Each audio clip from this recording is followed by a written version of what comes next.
परिवर्तन सृष्टि का नियम है, परंतु किसी न किसी कारणवश हम स्थिर हो जाते हैं, परिवर्तन का विरोध करने लगते हैं और इसलिए हमारे विचार तालाब के ठहरे हुए जल की भांति हो जाते हैं, मैले हो जाते हैं। यदि इस जल की भांति निर्मल रहना है, स्वच्छ रहना है, तो बहना सीखिए, समय के साथ चलना सीखिए, परिवर्तन का स्वागत करना सीखिए।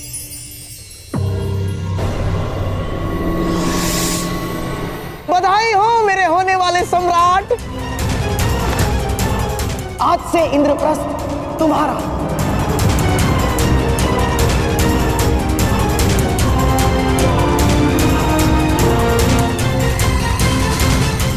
और महाराज आपको भी बधाई हो, आपके पुत्र ने आपका विश्वास जीत लिया।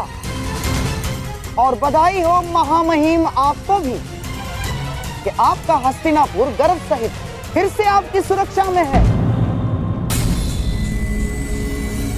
और बधाई हो इस गांधार नरेश शकुनी को कि मेरा होने वाला सम्राट बिना राजसूय यज्ञ के एक साम्राज्य का स्वामी हो गया। चाहता तो मैं भी यही था दुर्योधन, कि तुम इंद्रप्रस्थ जीत जाओ, परंतु इस बात ही नहीं। परंतु समझ में नहीं आता, आनंद मनाओ या शोक, क्योंकि मेरा एक भांजा सब कुछ जीत गया और एक सब कुछ हार गया। खेल समाप्त हुआ।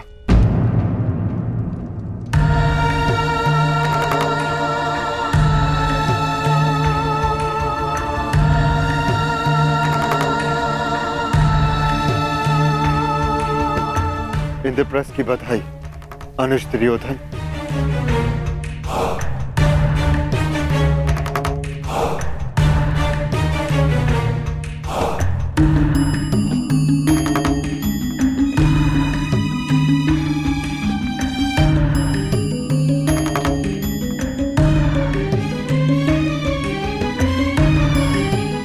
क्या मामा श्री तो जा रहे हैं ना, आज ये यहाँ से जा ही नहीं पाएंगे। हेरो युधिष्ठिर,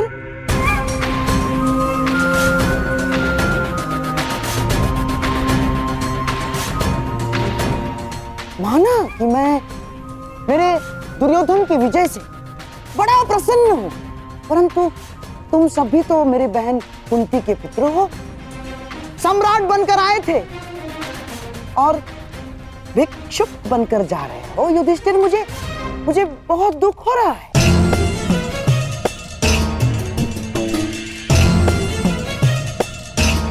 दुर्योधन, क्या अपने भाई की हार पर तुम्हें दुख नहीं हो रहा है?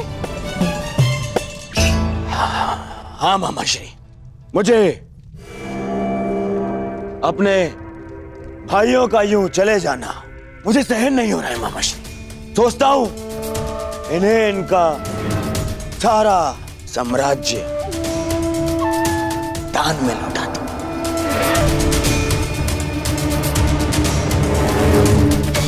वाह दुर्योधन, वाह! तुम्हारे हृदय की विशालता देखकर मैं बहुत प्रसन्न हुआ। परंतु दुर्योधन, इनको ये सब दान में देना इन महाप्रतापियों का अपमान नहीं होगा दुर्योधन?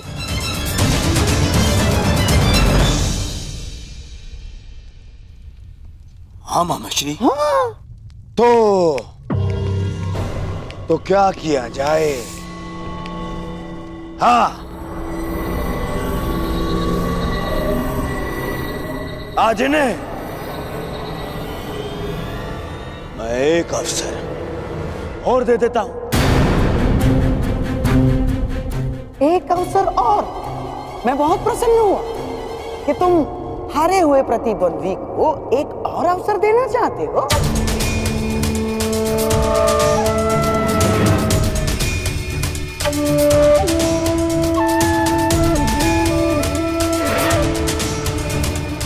अभी तो बहुत कुछ शेष है धर्मराज।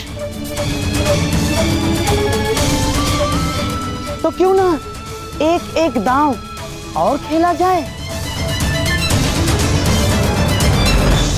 जिसमें मेरा प्रिय दुर्योधन अपनी ओर से जीता हुआ इंद्रप्रस्थ और सारी संपत्ति दांव पर लगा दे। यदि तुम जीत गए तो इंद्रप्रस्थ तुम्हारा। सोच लो, यदि तुम जीत गए तो तुम फिर से सम्राट। केवल एक दांव।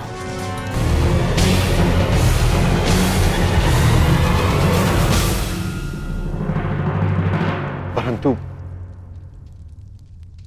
मेरे पास दांव पे लगाने के लिए कुछ नहीं है मामाश्री।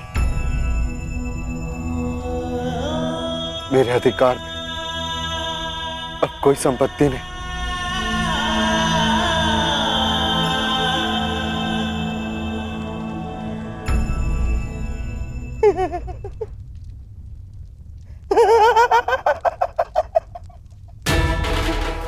धर्मराज, अपनी शक्ति पर अपना ही अधिकार होता है।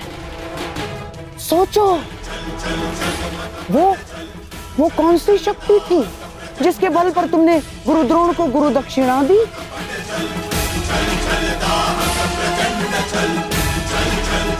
वो कौन सी शक्ति थी जिसके बल पर तुमने पांचाल का स्वयंवर जीता?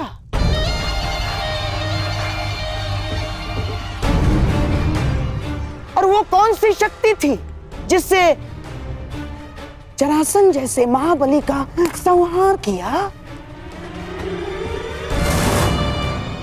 वो कौन सी शक्ति थी जिसके बल पर आपने इंद्रप्रस्थ का साम्राज्य स्थापित किया था? अपनी शक्ति पर अपना अधिकार होता है धर्मराज, और इस शक्ति पर तुम्हारा अधिकार है। जैसे उंगलियों पर हाथ का अधिकार होता है,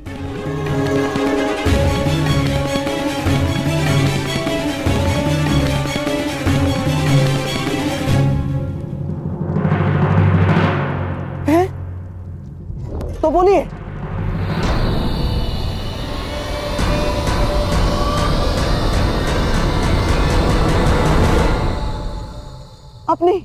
अपनी एक उंगली को दांव पर लगाओ युधिष्ठिर।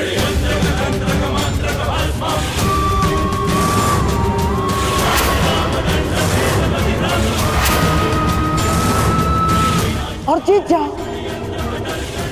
यदि जीत गए तो सब कुछ फिर से तुम्हारा।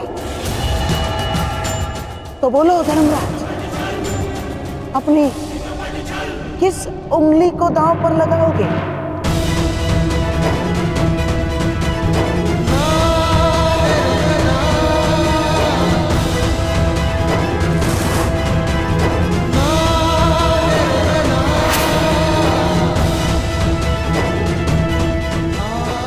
तो बताइए, अपने किस अनुज को दांव पर लगाएंगे?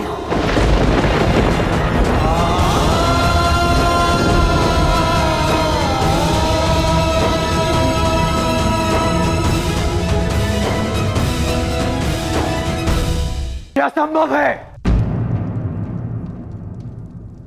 युद्ध में वस्तुएं दांव पर लगती हैं,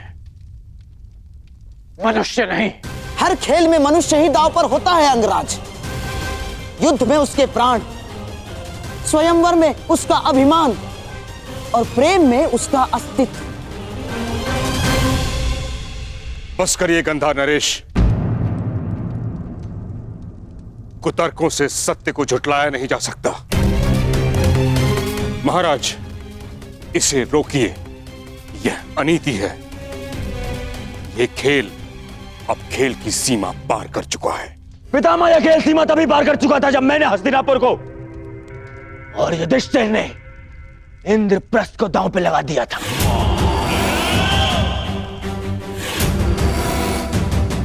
आप भूल रहे हैं कि नियम अनुसार यहां कोई कुछ कर सकता है तो वो केवल खिलाड़ी है, और यहाँ खिलाड़ी या तो मैं हूं या सम्राट युधिष्ठिर है। और सम्राट खेल अपनी इच्छा अनुसार खेल रहे हैं। हमने केवल सुझाव दिया है, निर्णय लेना अब इनके हाथ में है।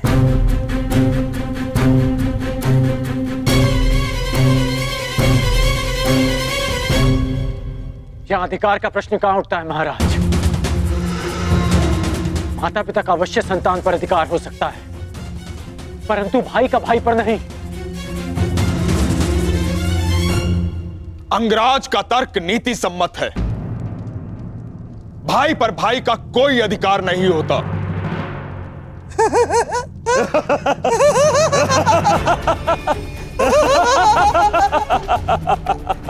क्षमा कीजिएगा महामंत्री, परंतु क्या करें, आपका तर्क ही ऐसा है कि हम अपनी हंसी रोक ही नहीं पाए। महामंत्री, क्या आपके मुख से ये बातें शोभा देती है? पिता का अपने पुत्र पर, पति का अपने पत्नी पर और बड़े भाई का अपने छोटे भाइयों पर अधिकार होता ही है। क्या आपने महाराज पांडु का अपने स्वयं पर अधिकार नहीं माना था? और उसके पश्चात महाराज धृतराष्ट्र का अधिकार? क्यों? क्योंकि आप उनके छोटे भाई हैं।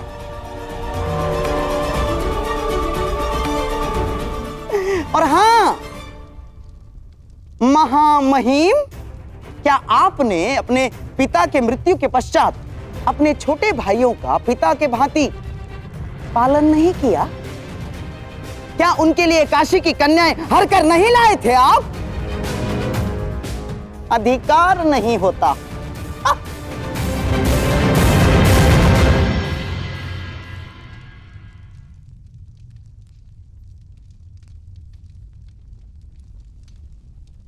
सभा का मौन ये बता रहा है कि इस बात को मानने से किसी को आपत्ति नहीं है कि अग्रज का अपने अनुज पर अधिकार होता है। तो अब मैं घोषणा करता हूं कि अगले दांव में मैं द्यूत में जीती हुई सारी संपत्ति लगा दूंगा। और यदि ये दांव सम्राट जीते तो इन सारी संपत्ति पर और इंद्रप्रस्थ पर फिर से इनका अधिकार होगा।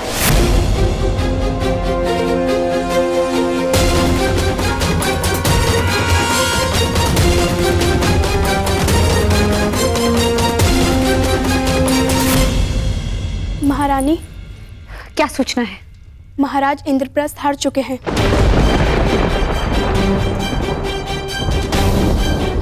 और कुमार दुर्योधन ने उन्हें अपने भाइयों को दांव पर लगाने के लिए कहा है। क्या? ये नहीं हो सकता। हमें ये खेल रोकना होगा माताश्री। परंतु नियम के अनुसार हम राज स्त्रियों का वहां जाना वर्जित है। नियम मनुष्य के विकास के लिए बनाए जाते हैं माताश्री, उनके विध्वंस के लिए नहीं। और जो नियम मनुष्य का नाश करने लगे उन्हें तोड़ देना ही उचित है। सोच लीजिए सम्राट, बिना संपत्ति के, बिना राज्य के और बिना सेना के कहां कहां भटकेंगे आप? और पांचाल जाकर अपने श्वशुर के घर रहना आपके आत्मसम्मान के विरुद्ध होगा। और जीता भी तो आपने पूर्ण आर्यव्रत है, वहां के सम्राट हैं आप, वहीं जाकर शरण लेंगे।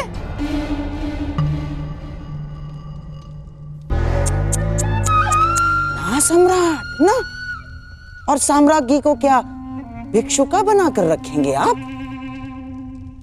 हाँ,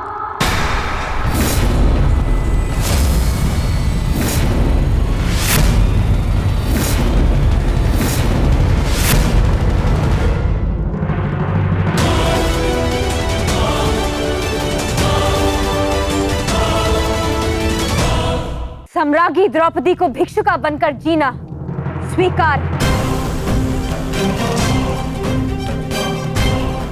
परंतु द्यूत की वेदी पर अपने पति का लगाया जाना नहीं। मेरे विषय में शुभ चिंतन करने के लिए धन्यवाद गांधार नरेश, परंतु जहां मेरे 5 पति खड़े हो जाएंगे वही मेरा साम्राज्य है।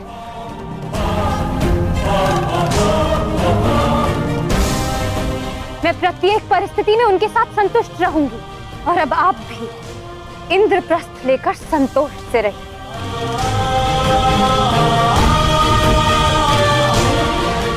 चलिए आर्य, ये खेल अब यहीं समाप्त हुआ।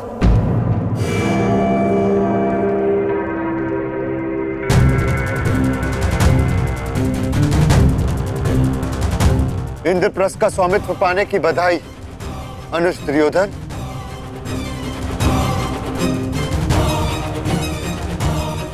आज्ञा दीजिएगा मामा शकुनी।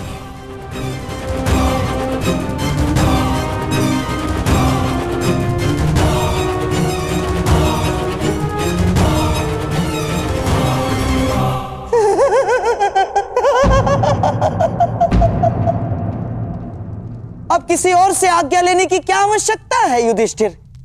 जब पांचाली ने आदेश सुना दिया है,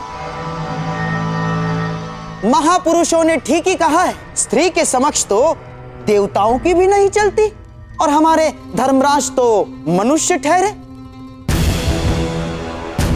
गर्व करेगा कुरुकुलीन पर। पत्नी ने एक आंख क्या दिखाई, ये 5 सिंह मृग शवक की तरह उसके पीछे पीछे पीछे पीछे चलते चले गए। ये भी नहीं सोचा कि इंद्रप्रस्थ का क्या होगा, इंद्रप्रस्थ के प्रजा का क्या होगा।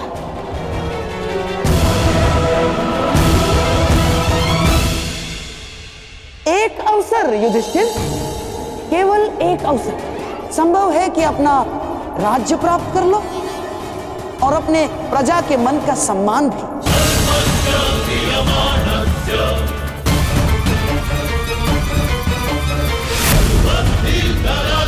आपने बिल्कुल उचित कहा मामाश्री।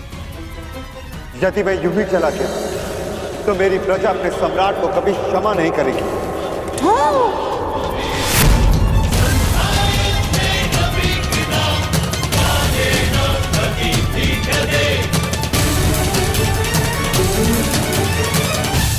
रुकिए आर्य, ऐसा मत करिए महाराज, ये सब एक छल है।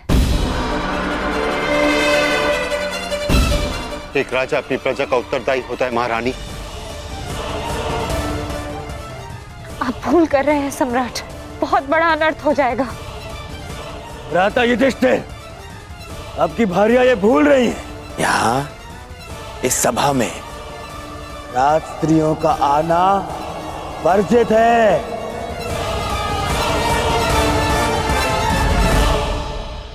पांचाली, आप अपने कक्ष में जाइए।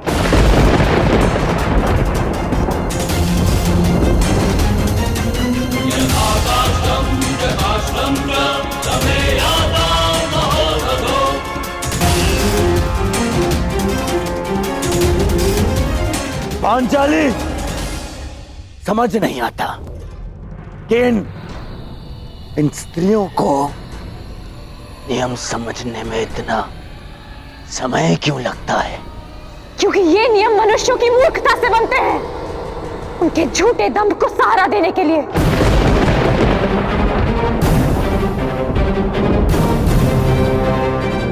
मैं जा रही हूं आर्य, अब लौटकर इस सभा में नहीं आऊंगी।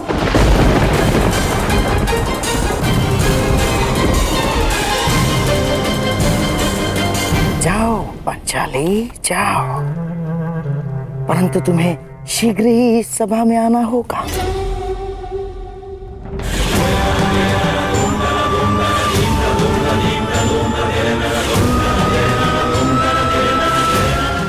बताइए सम्राट, अपने किस अनुज को दांव पर लगाएंगे?